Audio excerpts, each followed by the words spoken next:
everyone, I'm Rahvin, this is my friend Rem, and we're going to be talking about the straight parry with a spear from what I've been reading about in Joachim Meyer.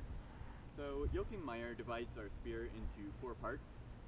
We've got the first part, which is near the tip. On belegarth spears, I find this covers the head all the way to the courtesy padding. If we're doing a straight parry with this first section of the spear, we're going to get that nice crisp parry that we like, where the opponent's spear bounces offline.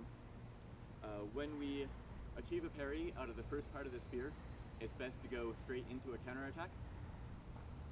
The second part of the spear is about where the courtesy padding ends and to about here in front of the hand. If we parry with the second part of the spear, our parry turns a little bit more into a bind rather than a crisp motion. When we parry with the second part, a lot of times we have to carry our parry out further in order to not get hit. And when we parry in the second part of the spear, Rem could be a shot. A lot of times what you'll have to do is close the distance so that you gain an advantage position over your opponent, and then you get to move into your counterattack.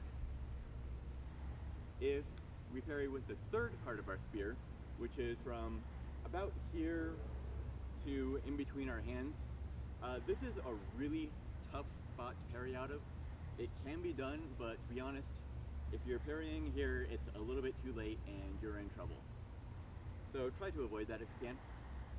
And then the fourth part of the spear is from about here down to our pommel. Historically, this was used for hooking or throwing your opponent. We don't really do that in belegarth, so we aren't going to address that at all. One thing to keep in mind when we're parrying is the more we can make these spears look like an X, the easier time we're going to have with our parry. If our spears are pointed straight at each other, this is going to be a little bit slippery. So just keep in mind that the angle that the spears are at are important. Now there's only 4 straight parries, so it's pretty straightforward. We'll jump straight into them. We've got a parry on our strong side in the high line. So if Rem stabs up here, I'll block by pushing both my hands out, and I'm going to step out to the side with my forward leg. This way, I'm redirecting his point, and I'm removing my target area from his strike. There's a couple of things to remember when we're doing these straight parries. Our spear is not a lever, so we're not going to be twisting the spear around our lead hand, and we're also not going to be levering the spear over the pommel.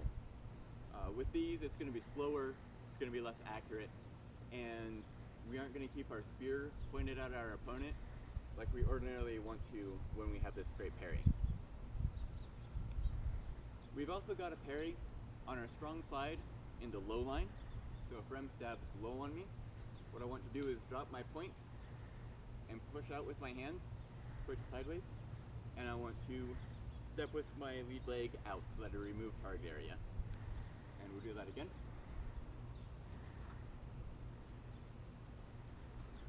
When we're parrying on the weak side, it gets a lot more complicated. So the weak side is when he shoots to the backhand side of my spear. The basic motion is we're going to pull our hands, we're going to take this wrist, we're going to curl it, we're going to pop our hips out to give our spear some more room to generate energy, and we're going to step out with our back leg to remove our target area. So, go ahead and give me a stab there.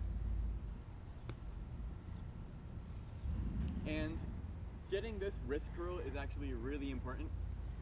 This motion here is not very strong. If I'm parrying him only with this, he's probably going to blow straight through my parry and still hit me. The wrist motion adds a lot more strength to my parry. Also, getting these hips back adds even more. So make sure that you don't forget those. It is nuanced, but very important. Our fourth straight parry happens on the weak side in the low line. So if Rem is aiming at my leg or maybe my hip here, what I'll do is I'll drop my spear point. I'm going to go into the tiller guard like this. I'll need to get my wrist curled, and I'll move the spear sideways to get the parry like this. I'll also step out to the side with my leg so that I'm removing my target area. Alright, and again. It's really important that we get the wrist curl on this spear on this block as well. If we don't, and if we're being lazy, you're going to notice that my spear point moves kind of in an arc. If I do it like this, I'm going to miss the parry completely.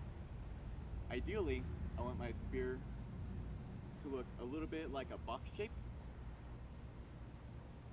It's also acceptable if my spear moves in an arc like this.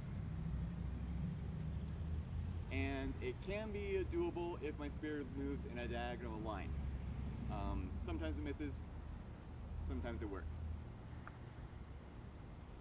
Something really important to remember about these straight parries is that they always operate side to side and they're never up and down.